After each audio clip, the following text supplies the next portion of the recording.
Hello, I'm Hans Lee from Livewire Markets and welcome back to the Alternatives in Focus series for 2023.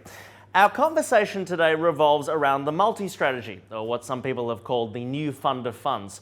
So to explain how it all works and how it can make you money, we are joined by David Elms. David is Janus Henderson's head of diversified alternatives. He has more than 30 years experience in the markets. So great to have you joining Livewire and out here from London as well. Yeah, that's right. Thanks, Hans. Good to see you again. So, how would you explain the way you think about investing to someone without any experience or market knowledge?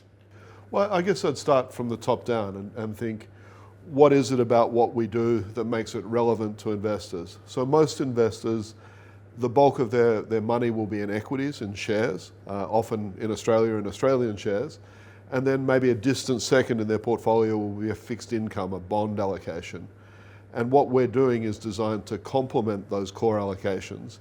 And the whole idea of them being alternative is that they are an alternative to owning shares or an alternative to owning bonds. So they're designed to move in a different manner, provide some diversification, but also provide high absolute returns through time. Okay. I'm glad you mentioned complementary because that's kind of what I wanted to touch on. I was wondering if you could explain just in simple terms what a global multi-strategy actually is and how do the various strategies you work with complement each other? So multi-strategy, as the name suggests, has many strategies within it, and this should make life easier for an investor in the first instance. So rather than having to navigate the maze of different strategies and find an event-driven strategy or a convertible arbitrage strategy, we represent a one-stop shop for an investor. So what we perform is the allocation across the strategies, the security selection across the strategies, and we broadly break our portfolio into two sets of strategies. We call the first one risk on. The risk on strategies are designed to make money in normal market conditions, in up markets, in flat markets, even in down markets. But we know that things in very difficult markets like COVID can simultaneously sell off. And for that, we have another strategy called protection. Protection is designed to be unobtrusive, sit in the background, except when markets are in chaos. And at that time, like an insurance policy, it provides returns that help protect the portfolio.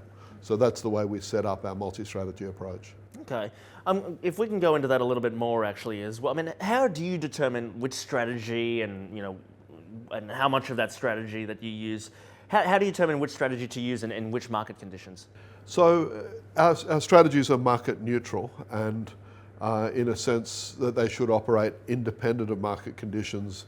And most of what we're doing is bottom up. So we think we've got a much better ability to identify a cheap merger arbitrage opportunity than to distinguish between whether merger arbitrage as a whole will do well or another strategy does well. So we think our advantage is mostly at the security selection level. So we don't do an awful lot of asset allocation. Most of the money we will make from investors is through better stock selection. Got it. Okay, so asset allocation is more a byproduct of the actual decision. Let's say two-thirds bottom up from stock selection and maybe a third top down from asset allocation. That's the way we think about it. Okay. So I think one narrative, if not the biggest narrative to come out of COVID, has been this breakdown, right, in the traditional relationship between stocks and bonds. You alluded to it earlier, how most people may have mostly stocks, a little bit of bonds, and they thought that was their diversification, but it's turned out to be not that much. What role does multi-strategy then play in an investor's portfolio? And is there a biggest benefit beyond diversification? Yeah, or maybe we elaborate a little bit on the premise of the question, this traditional relationship between equities and bonds.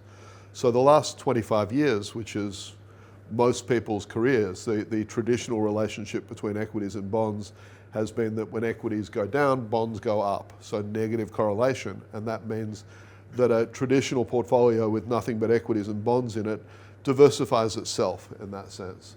But that's only the last 25 years. It's a long period of time, but it's not the whole of financial history. If you go back and look over 100 years, most of the time equities and bonds have moved together, so they've exacerbated each other's moves. And that has meant that a portfolio with equities and bonds has got not as much diversification benefit as over the last 25 years. So if we're moving back into that environment, there's some evidence that we are as inflation has re-emerged, then you need something else in your portfolio to properly diversify it. So the point of alternatives in general, multi-strategy, particularly the way that we run it, is to give that diversification. So if you don't have correlation or beta with equities, correlation, beta with fixed income, you diversify, and in that sense, putting that into the portfolio can compensate for the fact that your equities and bonds are now moving up and down together rather than moving counter-cyclically to each other. Yeah, okay. So you referred earlier to the different sorts of strategies that you play, and I'm curious actually about what triggers, if you like, what triggers a use of a risk-off strategy as opposed to a risk-on strategy in a normal market. And I'm also curious to hear when was the last time it was active, or is it something that you just keep running in the background all the time? It's more running in the background all the time. We, as much as we would love to, we don't have a crystal ball. We don't know when a catastrophe is going to hit the market. Something like COVID appeared very quickly in financial market terms, but even that was slow compared with 9/11. Planes into a building was the first that we knew about it, or Fukushima, the earthquake and tsunami in Japan. So in that sense, we keep protection on at some level in the background because we don't have a crystal ball. So think of it as more like your house insurance. You don't decide the risk of a fire is very high next week, so I'll buy house insurance for the next week, but not have it the rest of the year. You want to have it in the background protecting you. And we do move it around a little bit, where there is some degree to which there's a view there, but mostly it's there for the unknown unknowns, the 9/11s, that can just literally come out of a clear blue sky. Yeah, no, I understand what you're talking about there. I know alternatives are generally a longer term strategy, right? You generally hold them 3-5 years and more than that. But I'm curious if you could talk to some of the trades, some of the investments that you've made in the last 12 months and how those have performed. So two areas that have worked well for us over the last 12 months are risk transfer. Risk transfer is a strategy that's a little bit like reinsurance, but it's related to financial market risk, and also event-driven. So event-driven merger arbitrage is a really good example. We're basically betting that mergers will close, and that strategy works better when the insurance premium for making that bet is higher, when there is perceived to be more risk of mergers not closing. And what we've seen in event-driven over the last couple of years with a Democrat president in place in the US is more antitrust scrutiny. So the Justice Department in the US is looking much more at mergers to make sure they have a consumer benefit, to make sure that they're not consolidating monopoly power. You can argue about the rights and wrongs of that politically, but what it means is there's more risk to deals being blocked. When there's more risk to deals, the insurance premium is higher, and we've benefited from that in our event-driven strategy over the last year. One thing that I thought was interesting in reading before this interview was that you actually said recently that quantitative tightening, this great unwind of free money that we've all suddenly had to become used to over the last couple of years, is a challenge or can pose a challenge for multi-strategy funds like yours. Why is that the case, and how have you addressed that challenge? So I think the end point is good. So quantitative easing, free money, it means that the risk premium, the spreads that you earn for taking risk in the portfolio are relatively low. And we prefer an environment where we get well rewarded for the risks that we take, and QT creates that environment through time. So we're very happy with the destination of after quantitative tightening, but it's the path to get there. It's the transition from a QE environment to a QT environment that's difficult, because spreads widen, and that widening creates the potential for capital loss. I think we're most of the way through that widening process, maybe not all the way through it, but we're much more comfortable with the outlook having put that widening process behind us. Yep.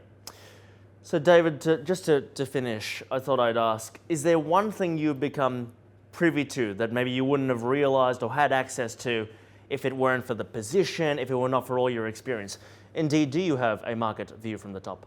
One insight that I would say is that I'm a quantitative person. I studied quantitative disciplines at university.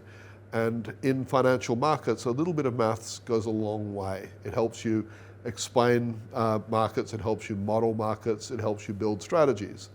But I think the key benefit of experience is recognizing that although this is the case and it looks mathematical, investing is ultimately a social science. It's the balance of supply and demand across human investors that sets a price.